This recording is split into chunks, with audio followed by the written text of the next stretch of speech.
రాష్ట్రంలో TDP senior నాయకుల విషయంలో ఆ పార్టీ అధినేత ముఖ్యమంత్రి చంద్రబాబు నాయుడు తీవ్రంగా సతమతమవుతున్నారనే వాదన వినిపిస్తోంది. ఇటీవల చంద్రబాబు ఢిల్లీ పర్యటన చేపట్టిన విషయం తెలిసిందే.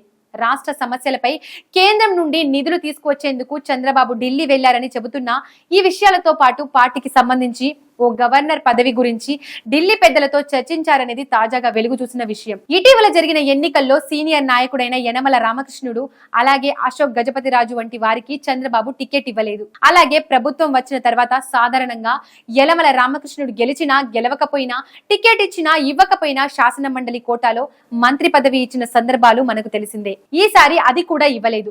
ఇక అశోక్ గజపతిరాజు కుమార్తెకి టికెట్ ఇచ్చారు, ఆయనను పక్కన పెట్టారు.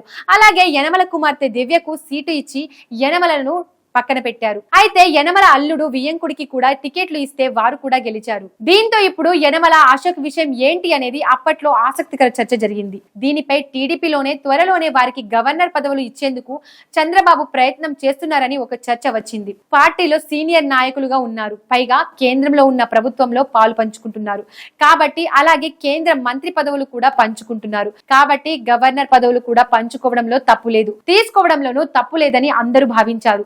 తాజాగా యనమల రామకృష్ణుడు అశోక్ గజపతిరాజులు గవర్నర్ పదవి కోసం వెయిటింగ్ లో ఉన్నారనేది అందరికీ తెలిసిన విషయం. అయితే ఇటీవల ఢిల్లీ పర్యటనలో చంద్రబాబు వీరిద్దరి ప్రొఫైల్స్ తో పాటు వీరిద్దరిని గవర్నర్లుగా నియమించాలని కేంద్ర హోంశాఖ మంత్రి అమిత్ షాకు, అదే విధంగా ప్రధానమంత్రి నరేంద్ర మోడీకి కూడా విన్నవించారు. అయితే గతంలో కేంద్ర మంత్రిగా పనిచేసిన అశోక్ గజపతిరాజు విషయంపై కొంత అసంతృప్తి వ్యక్తం కావడం గమనార్హం. ఇదే విషయం ఇప్పుడు టీడీపీలో వివాదంగా మారింది. హోంశాఖ మంత్రి సహా ప్రధానమంత్రి కూడా అశోక్ గజపతిరాజును పక్కన పెట్టి యనమల రామకృష్ణుడికి గవర్నర్ పదవి ఇద్దామని ఆలోచన చేస్తున్నట్లు చంద్రబాబుకు తెలిపారని జాతీయ మీడియా వర్గాలు చెబుతున్నాయి. రెండు పేర్లను ఆయన ప్రతిపాదిస్తే ఒక పేరును పక్కన పెట్టడం ఇప్పుడు చర్చనీయాంశంగా మారింది. దీనికి పలు కారణాలు ఉన్నాయనేది కూడా జాతీయ మీడియా చెబుతున్న వాదన. పౌర విమానయాన శాఖ మంత్రిగా ఉన్నప్పుడు అశోక్ గజపతిరాజుపై అవినీతి ఆరోపణలు లేకపోయినా కొన్ని వివాదాల్లో చిక్కుకున్నారని ఆ మీడియా చెబుతుండడం గమనార్హం. ఈ నేపథ్యంలో ఇప్పుడు యనమల రామకృష్ణుడు గవర్నర్ పదవి ఇచ్చి అశోక్ గజపతిరాజుకు ఇవ్వకపోతే